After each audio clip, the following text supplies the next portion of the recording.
My guest tonight is Joe Atwill. He returns to the show. Joe, how you doing? Good. How are you, Timothy? Very well. Listen, Joe, thank you for coming back on the show. Um, Joe is a researcher and independent scholar. He's the author of Shakespeare's Secret Messiah and Caesar's Messiah, the Roman Conspiracy to Invent Jesus. His website is postliviana.org. Joe also co-hosts The Secret Society Revealed, a weekly podcast that is carried on the Revolution Radio Network. That's on Friday now, isn't it? Friday, yes, at 9 o'clock Pacific Standard Time. Oh, great. Yeah, okay. And, Joe, you've done some recent podcasts where you've tied Alfred Kinsey to Aleister Crowley, the Rockefellers, the American Jewish Committee, and to MK Ultra. Through these connections, I think you've identified the various groups or factions that comprise what Ken Kesey called the Combine.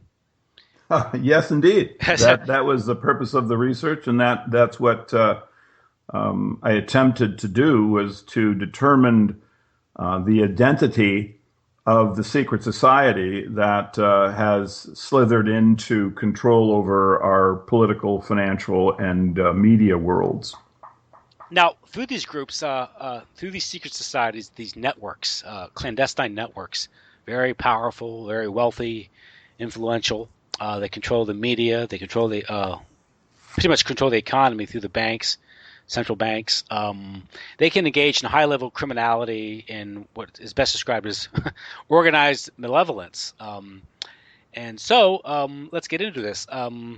You've Alfred Kinsey, this academic weirdo, I guess.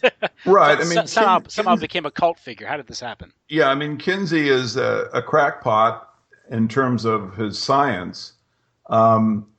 It's almost painful to talk about Kinsey as an individual because he's so neurotic. He had a fixation of putting instruments up his penis. And some of them ended up being too gruesome to talk about. He did this because he claimed he had homosexual fantasies and he wanted to punish himself. So then he, his methodology is simply preposterous. I mean, he would, among other things, collect the sex diaries of pedophiles. And then he would try to organize the pedophile sex diaries into data, and then from there go out and draw conclusions.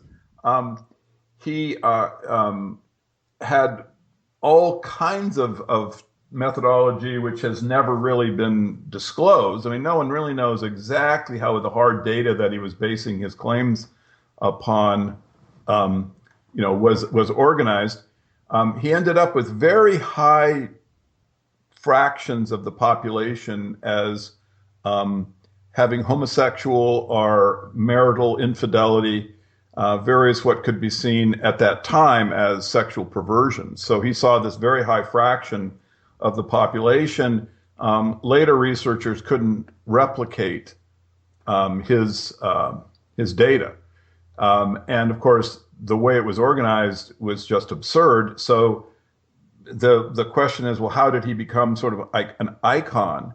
And there was really two ways. One, the media picked him up. The media just used him as though he was, basically the Thomas Guide of human life experience. They just produced all of this, his information and media components as the truth. They didn't really put him under any kind of scrutiny.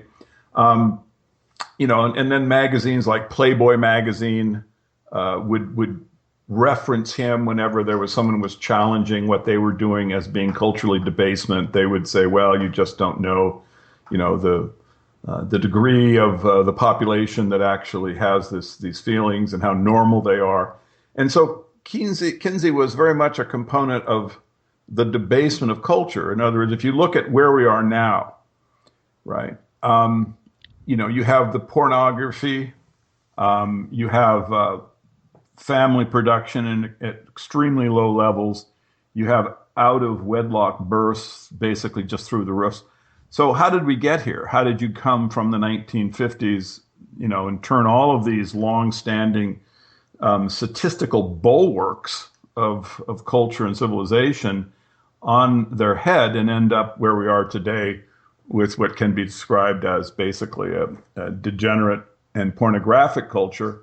Well, it was, the media's one of the reasons, one of the ways we got there was through this use of Kinsey's science.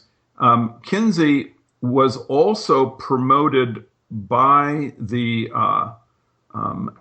political class. FDR gave him his own basically attorney. And this was a close confidant of FDR, who was actually very, very powerful. And his name's I can't recall it right now. I believe it was Wallace. But this individual... Was it Weschler? Pardon me? Weschler? Weschler, thank you. Yeah, it was Weschler. So Weschler promoted legislation that would support this new reality of our sexual nature that Kinsey had brought to our attention. And so Weschler had a two-prong attack. One, he just actually created legislation, model legislation, and then sent it out to the state legislatures to change the state's sexual mores and laws.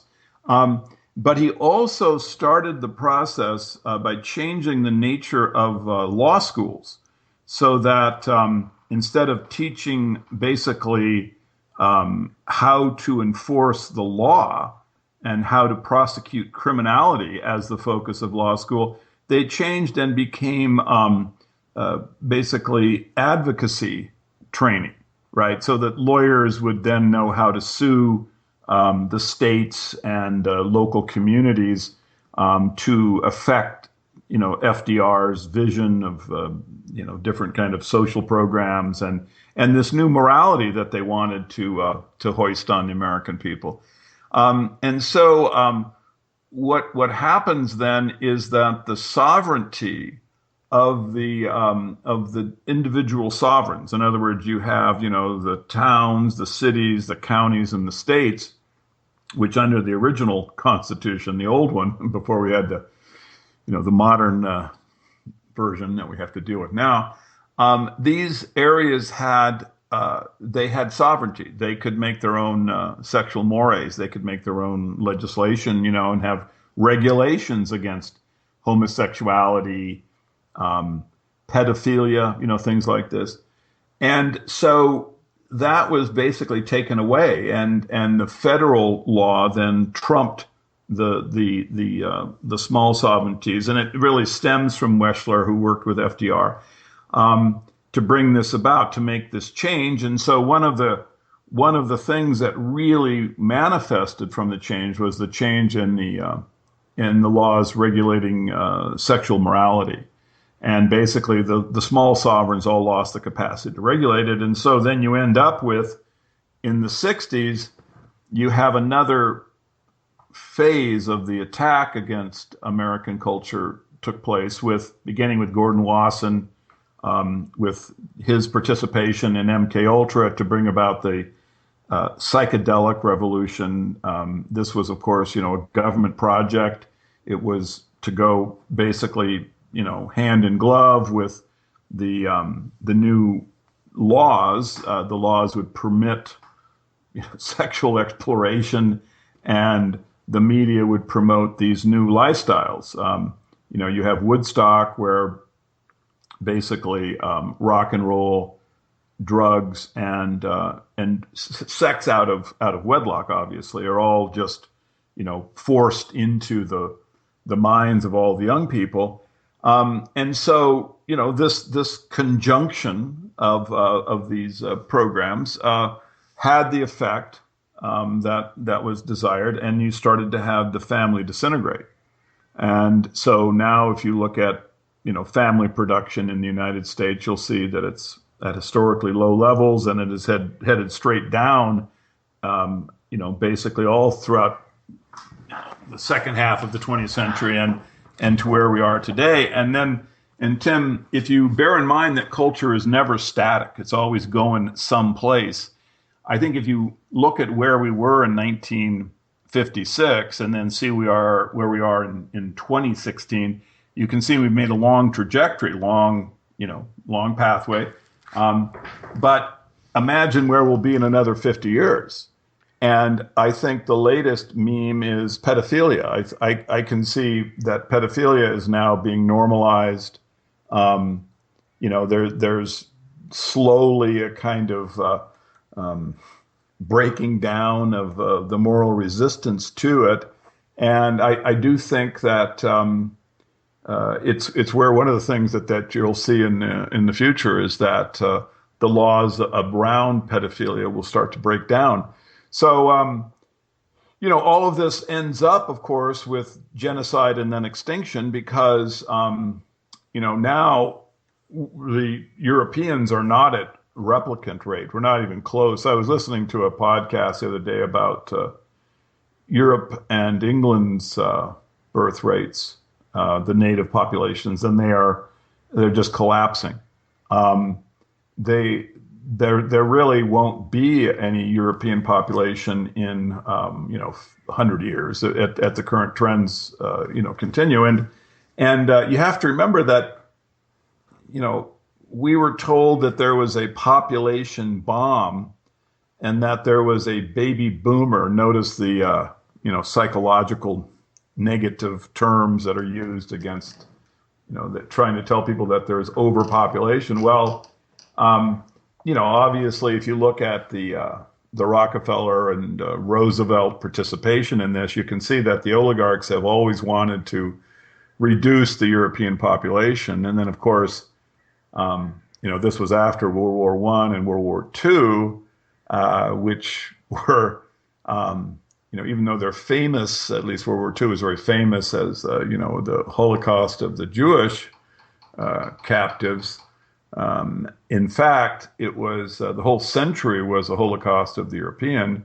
One of my research projects is trying to find out how many Europeans died in the 20th century from war and related events. And, you can't even get within 20 million of the correct number because it's somewhere between, the top end would be like 250 million and maybe the bottom end is 180 million. But it's just incredible that there isn't, a rounding error is 10 million people. I mean, this is how catastrophic the century was. And so, when I, look at the malfeasance that you can clearly see operating against, what can be called European culture, my question is like, were the world wars just part of this project? There is pretty good evidence, rises to a very high level of suspicion that the wars were just faked.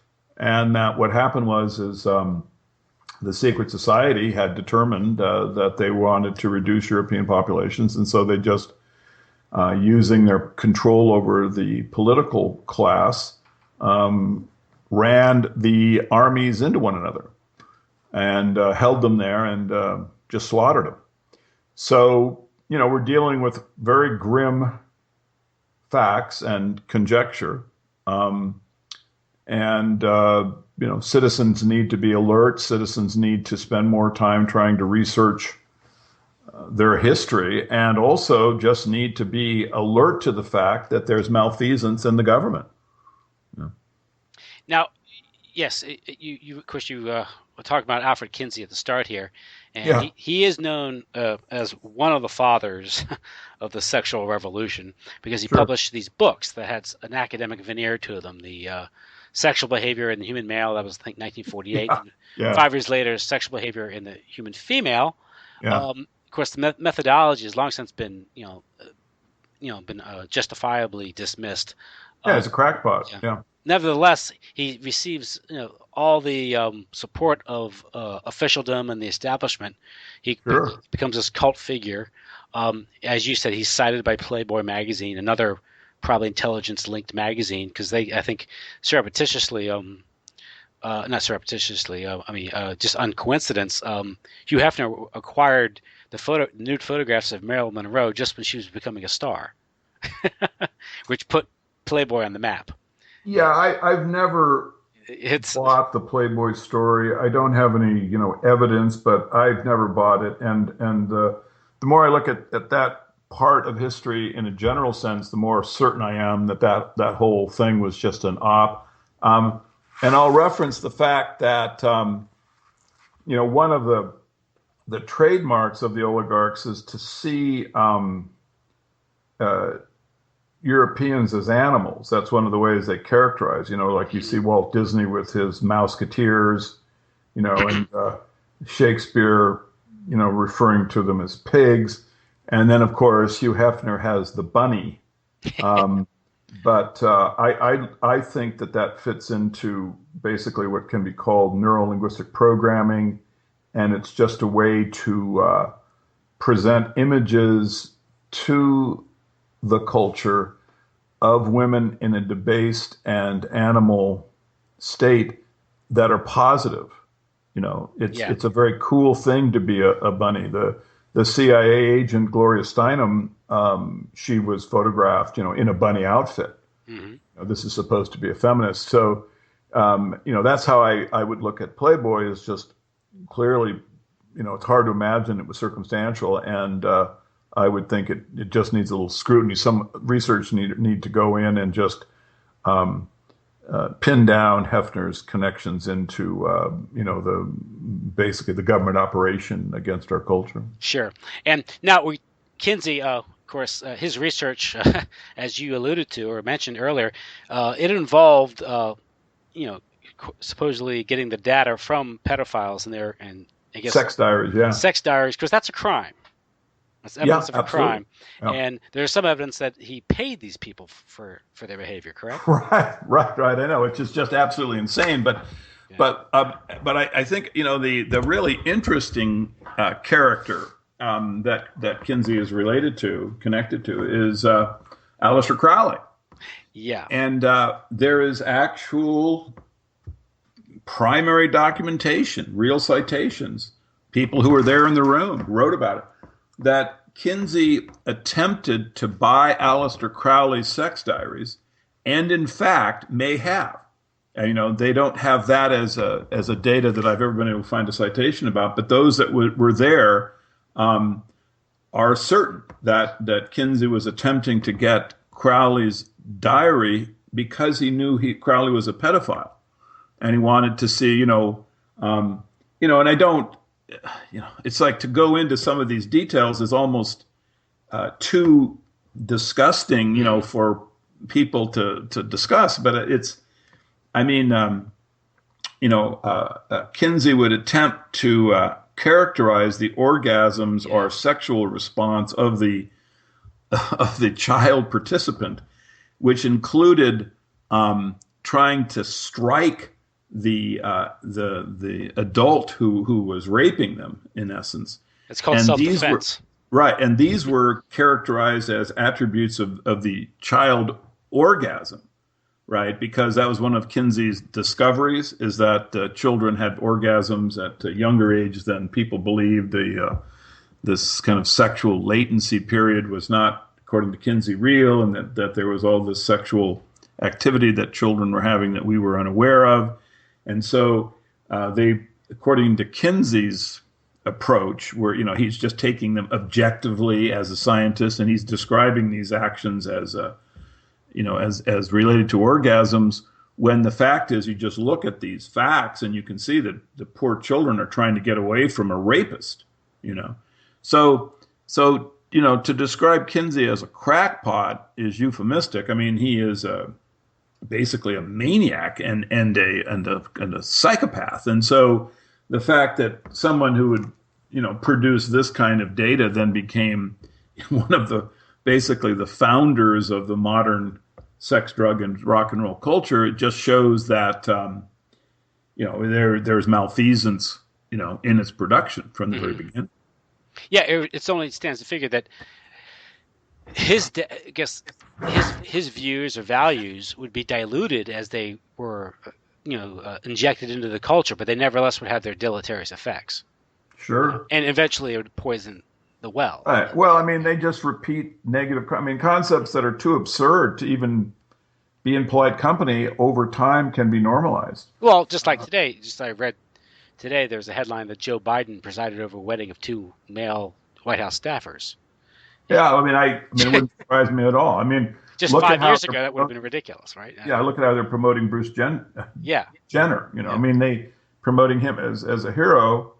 And you see, if you look at the statistics for homosexuality that Kinsey was citing, other researchers weren't even getting 1/10 the number he was, or were getting 1/10 the number. But today I wonder, because the culture has become indoctrinal in terms of getting males to think of homosexuality as a viable sexual perspective, and then they have damaged the male's physical sexuality. Yeah. The sperm count of Europeans is, it's catastrophically lower than it was 70, 80 years ago, perhaps as much as 50%. Yeah, I've heard that. And so in addition, you have less testosterone, but you also have these estrogen mimicry chemicals. They come from plastics typically, and they give males with a much higher level of estrogen. So you've had these gender benders, toxins that have been interjected into our environment, and they are definitely affecting, the production of fully formed males. And so you also have sexual confusion, because if you have dysfunctional families, people Sure. look at the cause of sexual confusion, homosexuality. One is ambivalent or distant fathers, or fathers just aren't around. Or abuse, a trauma. And in broken families, you have much higher rates of those two things, and you're going to produce more confused or traumatized individuals that might express itself in homosexuality. Yeah, it's just a sick, malevolent soup with dozens of components in it and dozens of ingredients that are all damaging young people, both men and women, as they grow up. What was that play? Damaged goods that Bernays popularized? Exactly right. It's just fascinating that way back when, at the beginning of the 20th century, when you really started to see organized malevolence, and this is beginning with this character Edward Bernays, the father of propaganda, a weird double nephew of Sigmund Freud. I won't go into the family details, but both sides of Bernays' family were related to Freud. He had a very close relationship with his uncle, and of course, was using the psychological science against culture. And he really brought out the what I regard as the most noticeable origin of the sex, drugs, and rock and roll culture with this his production of a play called Damaged Goods, which had a lot of overt sexual material in it. Damaged Goods was defended by the New York Times, and they praised the play. They called it Sex O'Clock in America. Very prescient, that comment. And then it was funded by the Rockefellers, as always, and attended and supported by the Roosevelts, who were also in the audience at opening night. So, when you piece all of these facts together, trying to see, well, how did we get from the year 1905 to this point? Basically, you can see that culture was deformed deliberately by a collection of oligarchs and their agents, and you can really identify them pretty clearly. You can actually go through from the different strands. So Bernays was one strand. In Europe, you had Gregor Lukács, who was a Jewish individual. He was a member of the Comintern, the Communist International Party. He was given control over culture of Hungary following World War I for a period of time, and he attempted to basically change the sexual mores of high school students wanted to create a more free love kind of lifestyle. This was during the regime of what, Bela Kun? I'm not sure. It would been. I mean, he was in operation in 1918. I'd have to go Yeah, back. I think it would be Bela Kun. Yeah, the Probably short-lived. would, yeah. Yeah. But anyway, so Lucas, I mean, he was like a modern Marxist. In other words, he was saying, basically the revolution of the proletariat doesn't look like it's going to happen, but we do really want to bring about that political control over the masses that Marx, was so desirous to bring about. And so they created what was, kind of a neo-Marxism, which came out of what was called the Frankfurt School.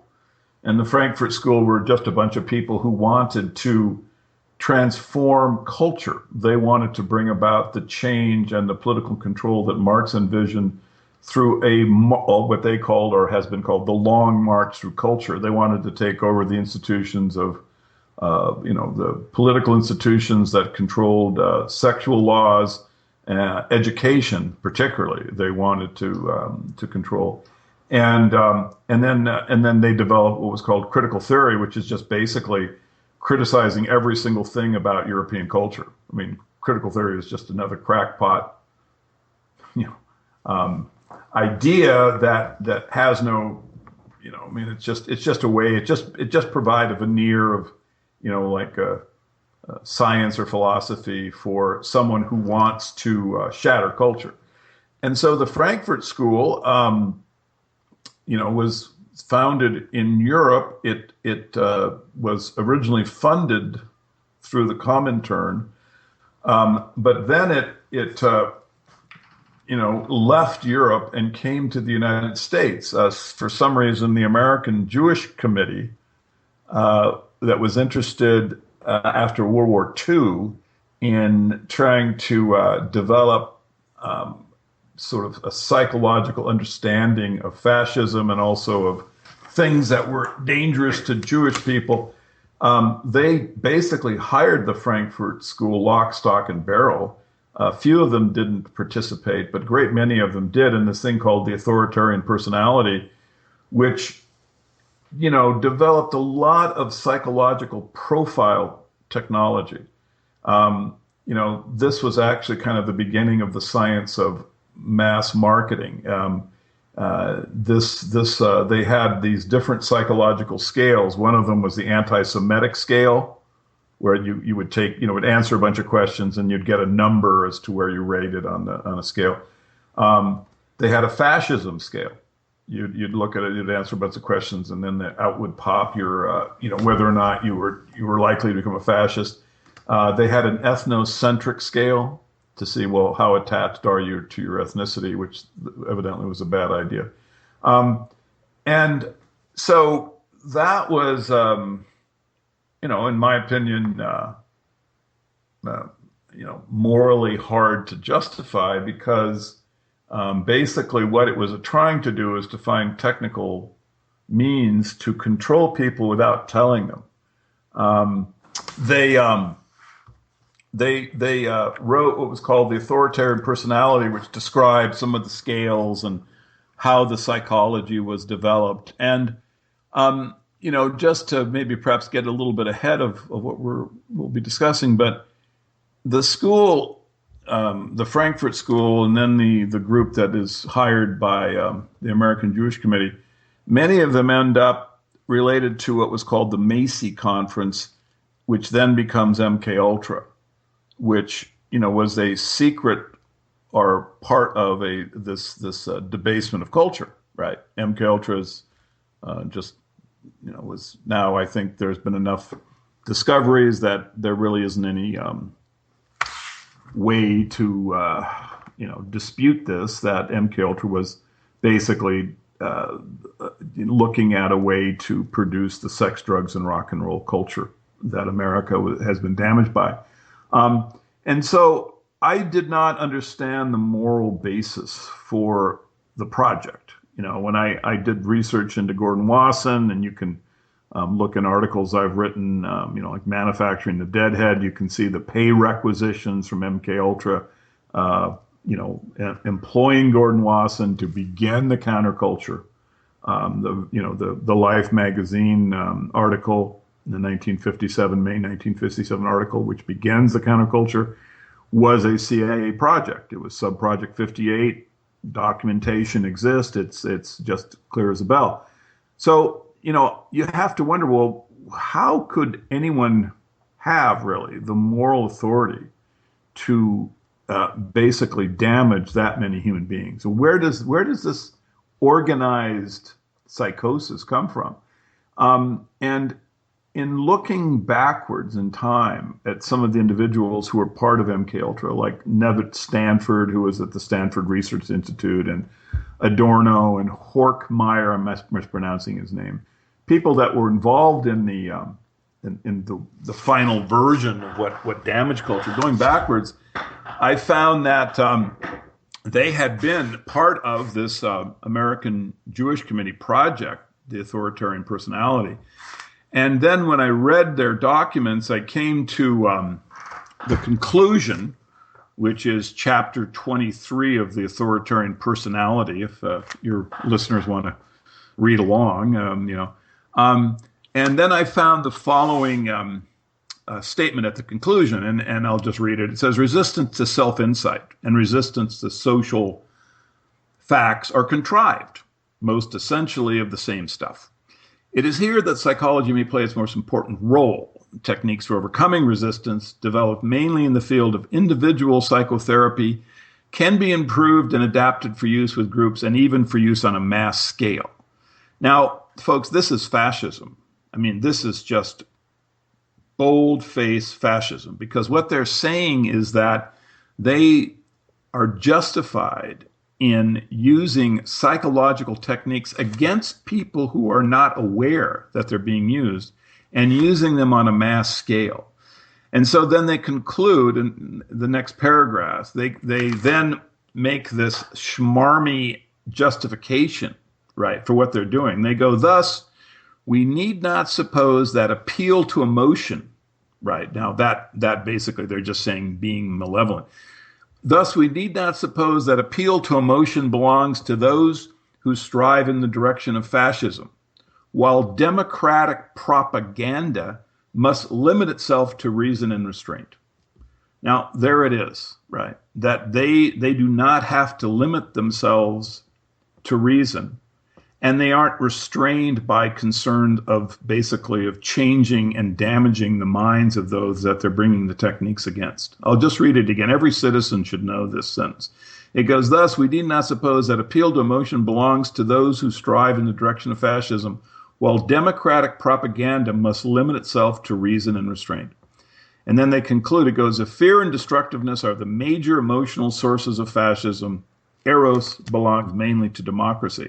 So in other words, they're saying, look, we want the same control over the population, the same mind control that the fascists use, but we're not going to do fear and destructiveness. We're going to use eros as democratic propaganda. And see, then MKUltra produces the sex, drugs, and rock and roll culture. And I maintain that there is a clear, logical relationships between these statements and the Macy Conference, where so many of these people end up, and then on to MKUltra. And I'll just reference one of the authors of this was Nevitt Stanford, who then was actually related to MKUltra. To the Macy Conference, and then worked with MKUltra. He worked at the Stanford Research Institute. He produced a book which promoted psychedelic drug use. Lazarfield, who's also another one of the authors, is referenced in MKUltra documents as producing psychology that is beneficial to the program. So, I mean, it is not evidence of a kind that you can say, well, look, I want a conviction, but it is evidence, and it's strong enough, and I think there's enough weight, in fact, that it should raise the suspicion to a really high level. And the citizens should just demand that, the MK Ultra project, that the science that the Macy Foundation, the Macy conferences were producing, and the science that the Authoritarian Personality at the American Jewish Committee was advocating, that the relationships between these things need to be brought to the public.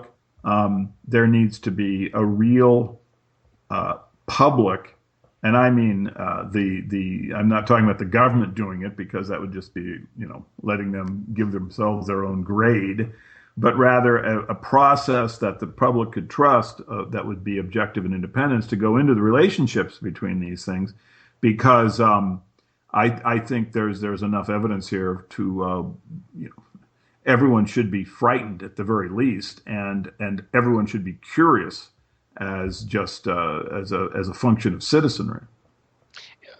Yes. Now, you've mentioned, one thing you say, the authoritarian personality, it claimed to, I guess, identify the sources of fascism, which Yep. ended up being traditional Christian, patriarchal families. It's hard not to. The thing is that so the solution they bring out the scales, but it's so crackpot, that and it's so malevolent.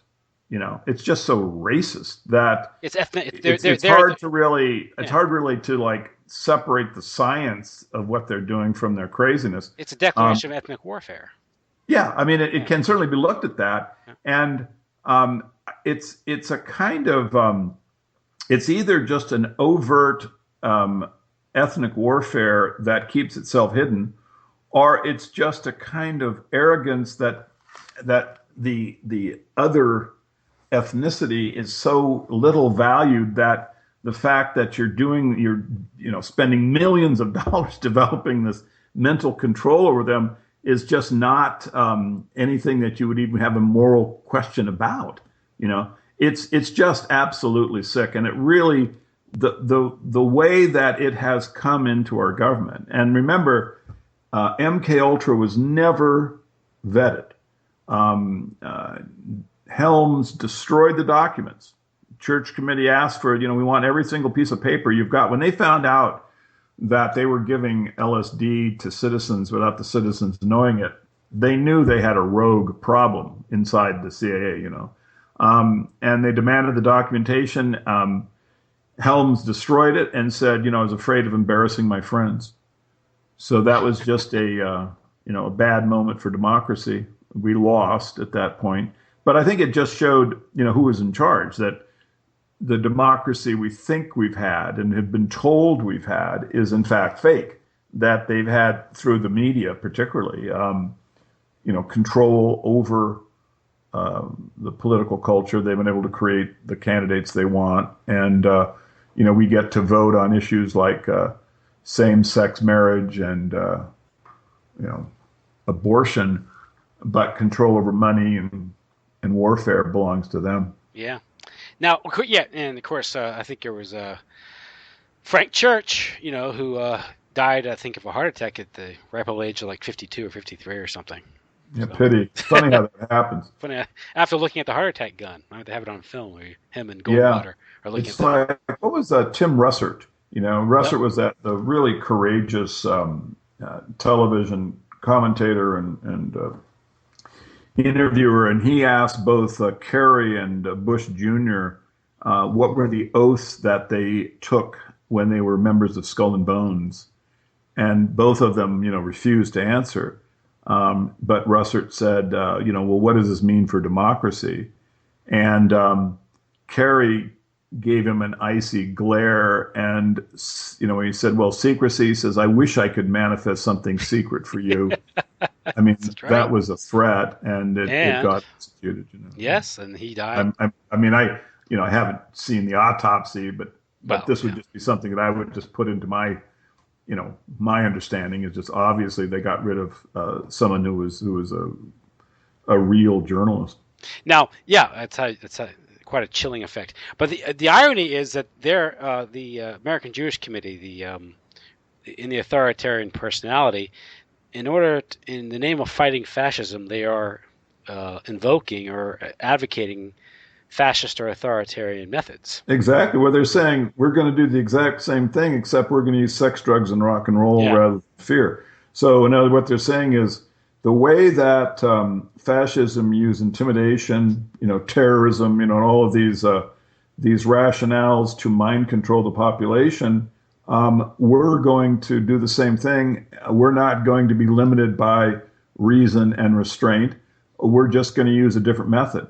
We're going to use Woodstock as opposed to, the storyline that the Nazis gave to the German people. Yeah, and of course that's the observation that Aldous Huxley made in Brave New World, where as sexual freedom expands, political freedom contracts. Wilhelm Reich, another one of the Frankfurt School, wrote. I think he wrote the fascism. What was that book he wrote on fascism? Yeah. But his idea was in order to change the political constitution, you had to upend the sexual constitution.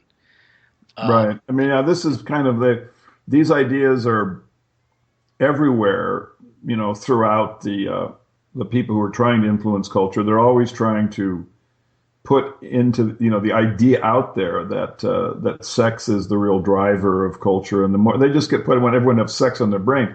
Huxley was, obviously a malevolent, puppet, or no, a puppet. He was part of the oligarchy. Very close friends with the Rothschilds. In fact, there's someone who recorded, Huxley's conversation at a party with the Rothschild. This was last name was Berlin. And he said, Huxley would talk about humans as though they were basically like units of, numbers or something, And then when you look at Brave New World, you look at it closely, you can see that, in addition to all the Freemason cryptic symbolism that he has in it, it's just sickening how much of it is in there. He's really, he's not expressing, trying to alert the population to the dangers of this coming control by the oligarchs using technology. He's actually just describing the plan, and just putting it out there and normalizing it as something that everyone can experience. And in fact, he's really saying that, well, this is a better way to live. You can live as a delta or as a beta, and basically as a caste slave to the oligarchs. And what's good about that is that it's socially stable. That you're not going to have to worry about wars or anything like that. There'll just be complete control. And then of course, when you see Huxley's participation in MK Ultra, then it just becomes terrifying. The citizen should read Brave New World and experience rage, because what you're really looking at is the justification and the plan that they are going to implement upon European culture. Yeah. That's what the Brave New World is.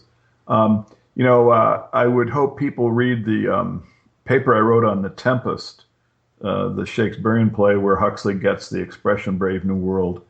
And there you can see the Shakespearean literature is this very malevolent, hard to understand, kind of stuff. But I decode this in the book Shakespeare's Secret Messiah, and when you understand the framework that Huxley is using the term Brave New World from, it's you're really looking at a very, very psychopathic program that we're being subjected to. And then when you look at Huxley's his connections into MK Ultra, his connections into the oligarch family, the long-standing tradition that his family has with eugenics, right? So it's a way of identifying Huxley as a way of identifying his associations are all evil, basically. All of these people, and then of course the amazing fact that Huxley and his MK Ultra doctor friend Stanley Osmond, they're the ones who hired Tim Leary to become the counterculture puppet and court jester of the sex, drugs, and rock and roll world. I mean, they actually hired him, and there's a video. It's called I don't know. I refer to it as the MK Ultra Union Party, but I think it's just a conversation about LSD. And it was a party in the '70s that was filmed, and they're having a few drinks, and he actually talks. Stanley Orman talks about the day that, and Larry's right there next to him. He's actually talking to Tim Leary, and he says, I remember the day that Aldous and I hired you. So, I mean, this is, when you start laying the facts next to, what we know about their public life and their so-called scientific life, when you start putting now the facts that researchers have uncovered about MK Ultra, about Aldous Huxley, about all of the oligarchic control of all of this, you can really get a clear picture of how our culture was shattered, how malevolent they are, and how really genocide is the program. I mean, they're not, Huxley talks about people being reduced to deltas and, betas and whatnot. Believe me, the robots will be handling all that stuff. They're definitely going to depopulate. In fact, one of the things that I would just point out, just an obvious, observation, is if you notice that recently the EU has immigrated millions of young Muslim men into Europe. Why are they doing this? Well, what's going to happen is they will pull the plug on the economy at some point, and then you'll have food shortages. And basically, Europe will just be turned into a gladiatorial pit. And these two groups who will have been manipulated by the media into a high level of hatred for one another will simply slaughter each other. Which is why I have these events. Yep. Truck, and so truck that's whether it's so a truck or something, or a shooting, or Yeah. So you're going to see these groups will be manipulated into basically a war against one another, while the oligarchs sit in their their pavilion seats and cheer us on while we slaughter each other. Mm-hmm. Now, you mentioned one thing is the Tempest, and where people put into a dream state. I can't help but think of course the term the American dream, right? Of course, yeah. I mean, it comes right out. But the Tempest, it's I don't know how lay people can read Shakespeare, and I'm not sure what they get out of it. The plays are basically incoherent if you don't understand the framework that the author is generating the symbols out of. In the Tempest, the whole play is based on Isaiah, the book of Isaiah, the character Ariel, the Tempest itself, the word the Tempest, the dream states that the Gentiles are put into.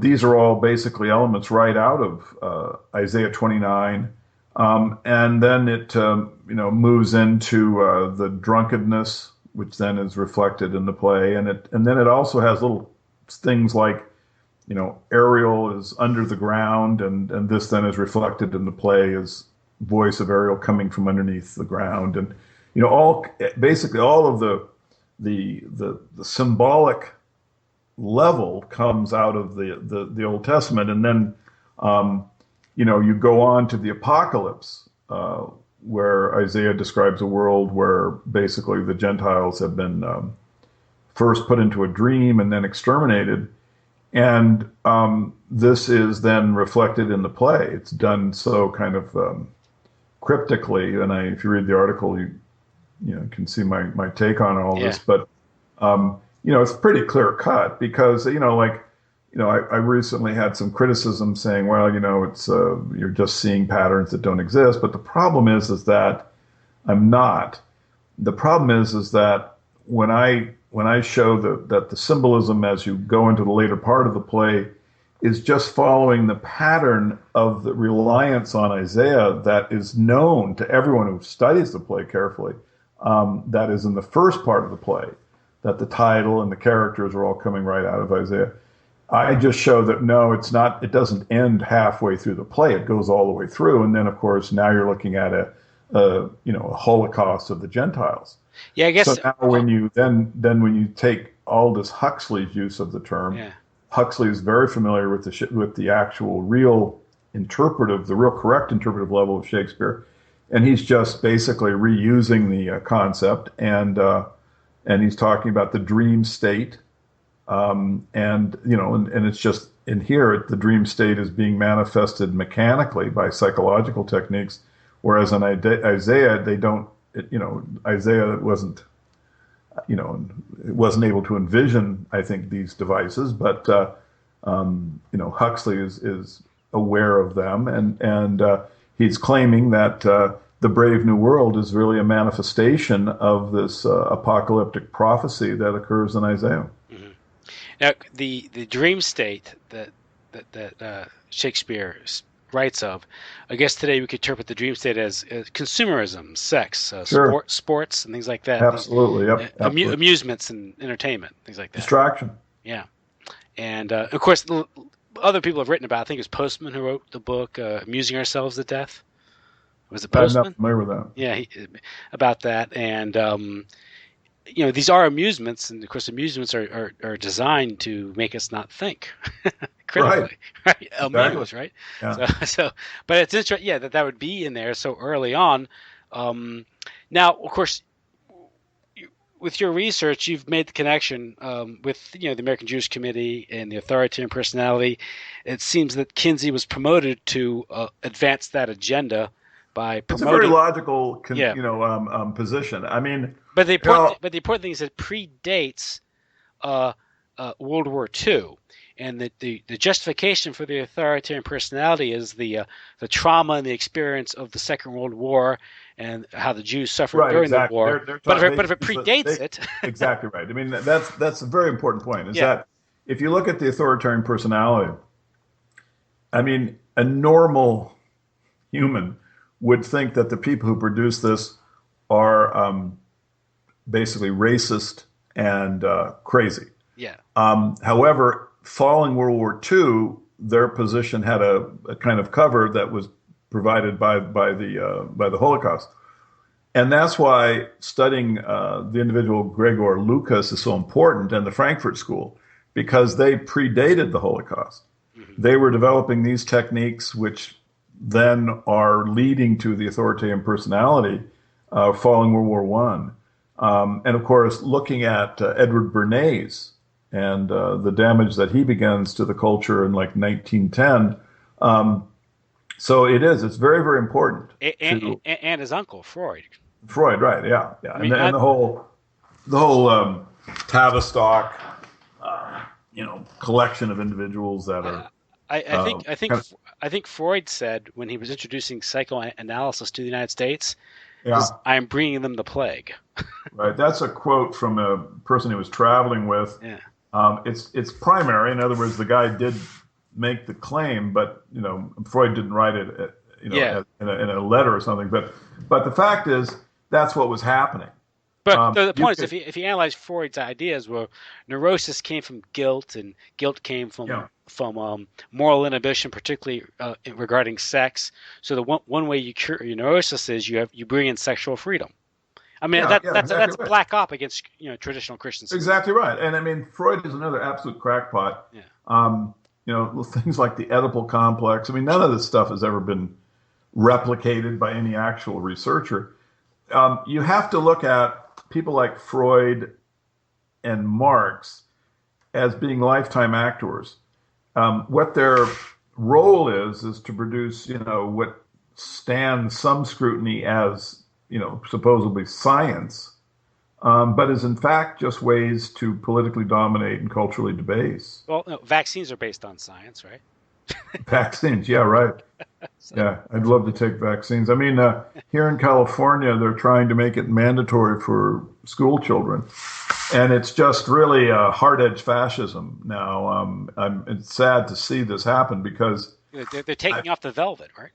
yeah, exactly. I mean, you look. I mean, just think of it this way. I mean, like, how often has evil controlled the political landscape in our history?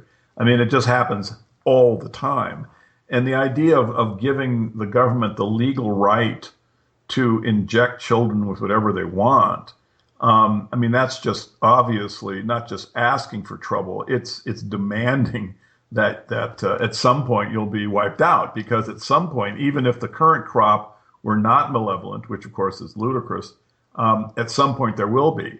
And then these laws will be easily used to, well, these people are too smart and I would like my slaves to be dumber. And so I know just what vaccines to put in there. In other words, all you have to do is merge this law with evil, and you've got a population that no longer exists. So, that's why. And they're using the public school system And they use the public school system, right? And then, of course, they've got the crackpot vaccine rationale, which they're saying, well, you're endangering all of these people. Well, if the vaccines work, why don't just let them be vaccinated? Then they don't have to worry about catching it. Mm-hmm. But the fact is, they don't work, and there's a really good data set that I always mention that people look at, and it's it's basically where is that? Yeah, it's called Dissolving Illusions. Oh, Susan Humphreys, yeah. Right, and what she's done is she's gotten the data sets for 51 diseases, and then she charts at which point the vaccine was introduced and what the results were. And you can see that virtually in no case was the trajectory of the mortality from the disease, which in all cases was heading down because you had better sanitation and a lot of other elements that were improving health, and they were the causal factors. But in no case did the vaccine change the vector. So why has vaccination become so beloved by the oligarchs? Well, I'm afraid to say it's because they could see that eventually they'd be able to create technology where Huxley's vision could be implemented. Was it Bertrand Russell who said that through diet injunctions and injections? Yeah. I've noticed that, I was calling the attention of all of these survivor shows over the last few years. You see these survivor shows, and they're just normalizing a post-electric world where the European is, naked and afraid. They have a show, it's actually called Naked and Afraid, where people who don't know each other, right, a man and woman, are forced to live without anything, and they just set out into the wilderness with no clothes on. And what this does is just normalizes the attributes of the post-electric world, so that we can then walk into our future without complaining. But recently, I've noticed that they're trying to normalize autism. They have these shows coming out now where they have basically, I'll use the word retarded children and people, and they're trying to normalize them. They're trying to, show them as heroic, and and I'm sure that this is just they're getting basically the epsilon and delta class normalized, because they, if you look at our diet and the vaccinations that they have in mind, we're going to be producing children with very limited intellectual powers in the future, and they want that class to exist as slaves and menial workers, and Mm-hmm. and so they're normalizing it with these shows, and I think you're going to see more and more. Basically, it's hard to find words that are both polite but at the same time accurate. But you've got the transvestites, Miley Cyrus, and now the autistic children. I mean, that's really, where we are being taken, right? Yeah. These are the inhabitants of the brave new world. And no one's questioning the skyrocketing rates of autism. Right, and exactly. It's that, well, they try, but because the media is controlled, they don't get anywhere. I was at a public meeting a couple months ago. I live in Santa Barbara. I was astounded at this meeting, how many people, it was about the relationship between diet and vaccinations and health. And I was astounded at the number of parents that came forward and gave testimony about vaccine damage and of the anger. And, I'm hoping that, as the internet develops, that more information can spread out and there can be some resistance because, we're at the point where we really are just really, hanging by a thread. And what I'm so afraid of is that, they're going to pull the plug on the financial system. And then at that point, you have potential for real population reduction. Mm-hmm. That's right. It's set to be fragile, so they can crash it when they want and and buy everything up on pennies on the dollar. That's whatever's left. Yeah. So, I mean, what's interesting about your research is the connection between one thing being Alfred Kinsey, the sexual revolution, and of course the Rockefellers, but the connection that it made to the American Jewish Committee. And the role, of the organized Jewish community, or at least Jewish elite. Well, yeah, you've got all these connections between that are inside the Frankfurt School that end up in the counterculture, in intelligence. I mean, I'll just give you an example. Like Herbert Marcuse, mm-hmm. He is in the Frankfurt School. He doesn't become part of the American Jewish Committee, but he becomes part of the OSS, right? Then he becomes, he's linked into the Macy conferences and then on to his work, Eros and Civilization. And if you go through the Frankfurt School and then try to just calibrate it, as it goes through time as to where the people end up, you're seeing a lot of them end up inside of these different organizations that are involved in the production of the counterculture. It's not a straight line. It's not like, well, they become the Macy and then it becomes MKUltra. And it's like, we're limited by the reference. In other words, you have the word MKUltra, but the fact that MKUltra exists proves that there is an organization beyond MKUltra. Somehow MKUltra wasn't a rogue organization that, just broke loose and decided to damage American culture. So obviously, the words MKUltra, the Macy Conference, they're just part of this larger organization, larger project, and this is really how they should be studied. Is how they fit into the larger project, because obviously Freemasonry is involved in this, and so. But many people in Freemasonry are not part of this project. So and many people in the CIA, are not part of the project. So you have the ability to somehow control the effect of the organization. In other words, you can control the projects, right? But not everybody needs to be basically a member of the controlling group. If you look at the Grateful Dead, the band is just a cesspool of secret societies. You've got, the Freemasons, Bohemian Grove, MKUltra, the CIA, you have St. Elizabeth Hospital. You have all of these different, aspects of the project are being represented, inside the different band members. But they're not all part of MKUltra. They weren't all hired by MKUltra like Robert Hunter was. They weren't all Freemasons like Lesh was. And then they aren't all Bohemian Grove members. I get them. I get the secret societies confused. There's so many of them. But the fact is that the band was this cesspool of secret societies. But it wasn't just one. It was a whole bunch of them. So we shouldn't be confused by the words. We got to keep our eye on the project itself, on how all of these different things fit together, on how they are controlled, and because the actual organization is hidden from us. We Yeah. don't know about it. It is hidden. Well, it It is. is It's operating on the Freemasonic principles of rings within absolutely for rings. sure. I mean, Yeah. certainly Freemasonry was one of the identities it had. I don't think it ever was the only one. But of course, then it's just replacing one mystery with another. I mean, who are the Freemasons?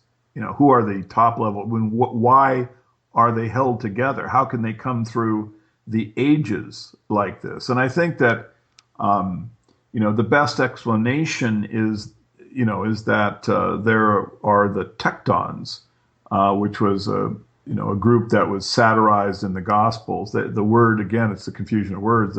In the Gospels, they translate tecton as a carpenter. They say Jesus was a carpenter, or wasn't he? They ask the question, and they say his father was.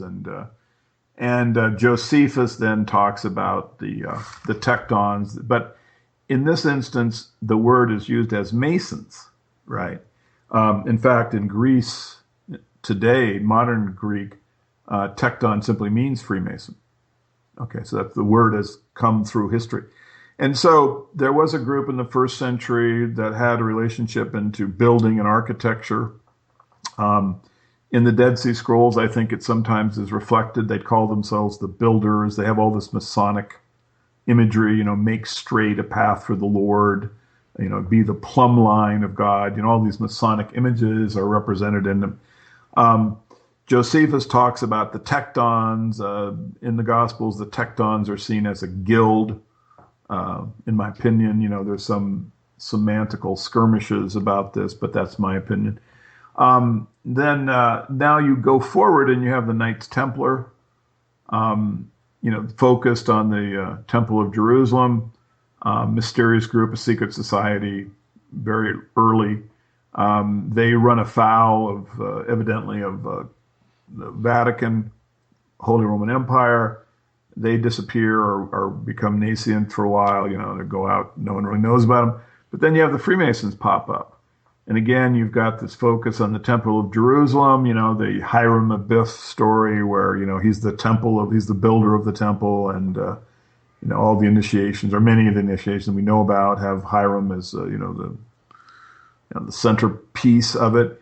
So, there's a kind of fuzzy line, it leads from this early guild, the Tectons, through the Templars into the Freemasons. And then once the Freemasons get going, I mean, look at their, how many U.S. presidents are Masons. Mm-hmm. Look at the fact that you have Skull and Bones as, in my opinion, an obvious adjunct of Freemasonry. And like, I think 3 of our presidents who supposedly weren't Freemasons were Skull and Bones members, right? So you have all of this cesspool, secret society that we don't really understand or know much about, but it's embedded inside our world. Benjamin Franklin, of course, is just a Freemason, and then he's also a member of this weird Hellfire Club. And then they also find, I think, 11 bodies buried in the basement of the house he lived in Philadelphia. And I mean, you get these crumbs and little points of data, but it just over time and with enough research, you can see that actually, there is certainly enough for the public to start to move to understand the secret society. And the thing that I always say, Tim, is that get DNA evidence. Get the evidence, get the DNAs of like the Rockefellers, the Rothschilds, Lyndon Baines Johnson, his family. It'd be easy to identify, the media oligarchs, right? Find out if they're related, because anyone can claim to be anything. They can claim an ethnicity. Let's see what the DNA data gives us.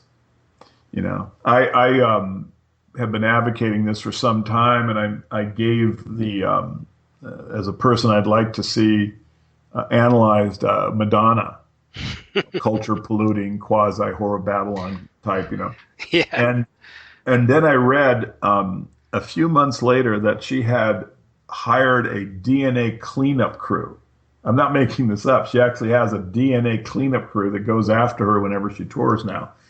And I don't know if it's related to, my request, but it wouldn't surprise me if a lot of the oligarchs are going to be uh, possessing DNA cleanup crews in the future, because I think if you see, the thing is, this is something the citizens can do. Actually, you don't have to guess or sit here and complain about being impotent. I mean, there are lots of people who are related to the oligarchs that I think would be willing to let us have DNA samples. And then this data could be posted. Experts could collate it. You know, you'd be able to start making sense out of it, see who's related to who, you know, where, you know, and you know, it could be a null set. I have people that say, oh, you won't find anything. You know, it's money and greed that holds these people together. Well, prove it. Prove it. You know, let's get Hillary Clinton's DNA and compare it to the Rothschilds, compare it to LBJ and the Rockefellers and the Morgan family, the Roosevelts. There are members of these families that are in existence that are certainly, you know, I think would be willing to let us have a cotton swab, and then we could actually make some progress as to who the people are that have, you know, taken control of the financial and political and media that generates our culture and have led to such a Holocaust for Europeans, right? I mean, if you look at the 20th century with the physical Holocaust, and now you look at the 21st century with the chemical Holocaust, with the, you know, with the food, with the glyphosate, the Roundup, you know, with the vaccines, with all of the plastic in the environment. I mean, you know, and then of course with all the different ways to shatter family. I mean, you know, it begs a question, Tim, and the question should be answered right now. Yes. Now, yeah, you mentioned, of course, you mentioned the combines. I think that's kind of what we're dealing with. I think we're dealing with a cabal of criminal syndicates. Yeah, I mean, if you look at Ken Kesey, who is part of the deal, obviously, I mean, he's just analytically a lead pipe cinches to have been part of the organization. In his book, Cuckoo's Nest, he gives actually what I think is the very first description of the organization. He calls it the Combine. It's this, you know, spider web, he calls it, that spreads over the entire world. And, you know, it controls things through wires. And, you know, he has actually a fairly vivid but metaphorical depiction of the thing. The term that he uses, I think, comes from the description of the trading companies in the 18th century, East-West trading companies. These were, these trading companies really were the most powerful economic force in the world. They were completely Freemasonic and Jewish. You know, the Rothschilds were in there. They developed a relationship. You know, the American trading companies and the European trading companies were organized, and that was called the Combine. And I think that's where Kesey, you know, gets the term. Just, you know, you mentioned something like Adam Smith. You know, he was a propagandist for the company. He wrote Wealth of Nations, which is, you know, often given as an, you know, as an example of why capitalism and free markets are a good idea, when in fact, you know, it was just a piece of propaganda that the trading company needed to be created because they were getting flack for selling opium and human slaves. Yeah, right. And also the sort of this cult of optimal production. Yeah. We have you have the Optomicon. Yeah. There was two propagandists. One was what was his name? I forget his name. It may have been Shelburne. Yeah, maybe Shelburne was his name. But he worked with Smith, and Shelburne developed you know, the Panopticon, which was just a gearbox for poor people, like a big giant slave ship, and you know that they turned gears. You know, it's just crazy fascism. But he also wrote, you know, in defense of pederasty. You know, he was one of the early, you know, advocates of you know, sex with children. Was this Bentham? Yeah, Bentham. I'm sorry. Bentham. Exactly right. It was Bentham. Bentham. It was Shelburne was the one who ordered the propaganda to be created. Yeah, it was Bentham. Yeah. Okay. And so Bentham came up with this cockamamie stuff.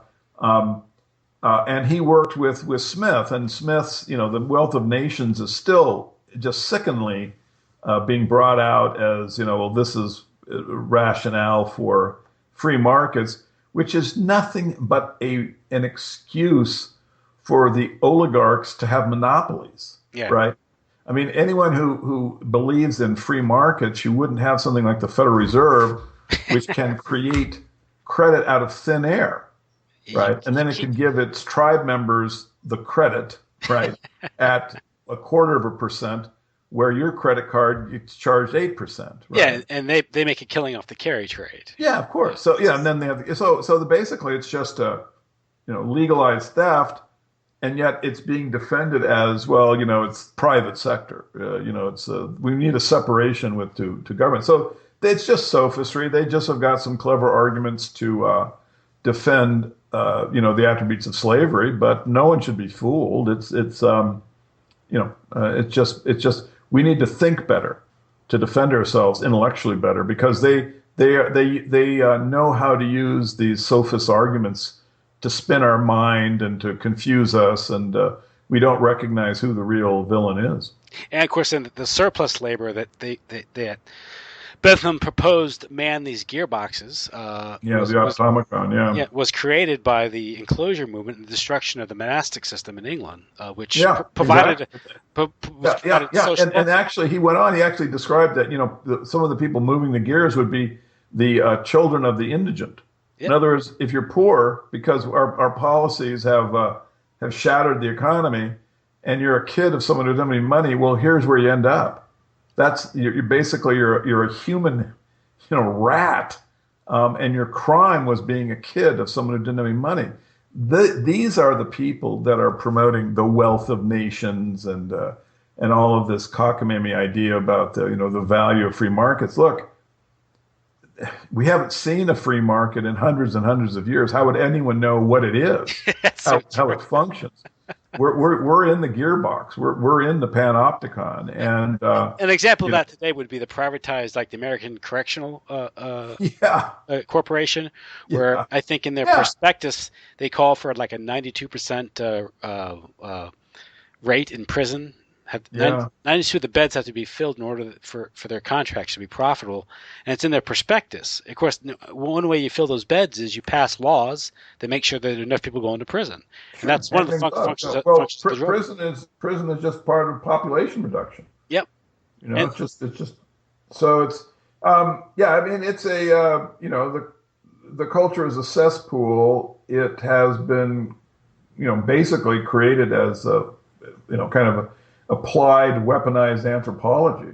Mm-hmm. The media is under tight control, and so it supports the dream world where people are told they're free and that we should be patriotic. I mean, the saddest thing you can see is when someone is killed in Afghanistan, and then they bring the body back, and some muckamuck talks about how he's defending freedom, and they have the flag and the flyover of the planes, and the family is basically in a dream world, where they don't understand that there was an agenda back of the war, that their son or daughter was used as fodder for a very, very evil plan, and then they're given patriotism as the rationale so that they don't even rebel against the system that has just basically murdered one of their family members. It's just absolutely tragic. I mean, notice that as the wars have gone on, the flags that they use at the halftime of football games in the NFL are just bigger and bigger. Yeah, they don't fit in the stadium anymore. They hardly fit in the stadium, yeah. And it's just, this is just mind control to keep people to look at propaganda rather than to think about malevolence, Yeah, this reminds me of we're talking about the Combine and what's really going on is the 1976 movie Network. Yeah. Where Ned Beatty, I think his character is Arthur Jensen. He's talking to Howard Beale, and Howard Beale's has this populist TV show that's become a big hit, and so the network promotes the show because they want the ratings. All of a sudden, he puts the kibosh in some big deal because he's talking about how, some sort of trade deal or something. And so all of a sudden this popular media figure screws up this big deal. So Ned Beatty, who's I guess the head honcho there, invites him into this big boardroom. Yeah, we have that scene where he's it's a great scene. And he goes, "You have meddled with the forces of nature, Mr. Beale, and I won't have it. Is that clear?" And he goes, "The Arabs have taken out billions of dollars, and they must put it back. It's ecological balance. It's tidal gravity." He says, but this is a great scene where he's just going to explain how most people see the world, and that's right. That scene is just fantastic. I mean, it's in your face. They love to do that. He goes, "You are an old man who thinks in terms of nations and peoples. There are no nations. There are no peoples. There are no Russians. There are no Arabs. There are no third worlds. There is no West. There's only one holistic system of systems, one vast, immane, interwoven, interacting, multivariate, multinational dominion of dollars, petrodollars, electrodollars, multi-dollars, Reichmarks, Rins, rubles, pounds, and shekels. It is the international system of currency which determines the totality of life in this planet. This is the natural order of things. This is the atomic and subatomic and galactic structure of things today." There is no America. There is no democracy. That's right in our face, and it's just they want to not only control us, but to basically represent their victory. They like legacy. They like mocking the people that they're controlling, their stupidity, and so they put out the truth in a thinly veiled symbolic level, but it's right there in front of you, and it's just there's in a film called My Dinner with Andre. The one guy says, isn't it incredible? He says it's incredible. The people of New York are building a slave system for themselves, and they don't even know it. I don't have the quote here, but that's what and it's just very clear that that's just a statement that they put out as a legacy piece. It's like Brave New World in a way, which is... Yeah, this was the interesting part in that network part. He says, he closes out, he goes, "We no longer live in a world of nations and ideologies, Mr. Beale. The world is a college of corporations, inexorably determined by the immutable bylaws of business. The world is a business, Mr. Beale. It has been since man crawled out of the slime. And all children will live, Mr. Beale, to see the perfect world in which there's no war or famine, oppression or brutality. One vast ecumenical holding company for whom all men will work to serve a common profit, in which all men will hold a share of stock, all necessities provided, all anxieties tranquilized, all boredom amused." Brave New World. That's Brave New World, yeah. Yeah. Well, Tim, I think we put a pretty good face on it. Yeah. I've got some things I got to take care of, but man, it's been great talking to you, brother, and hope we can do it again. Oh, certainly. Thank you for coming on again. My pleasure. Your new book, when's that due out? Well, it's hit a snag because the author is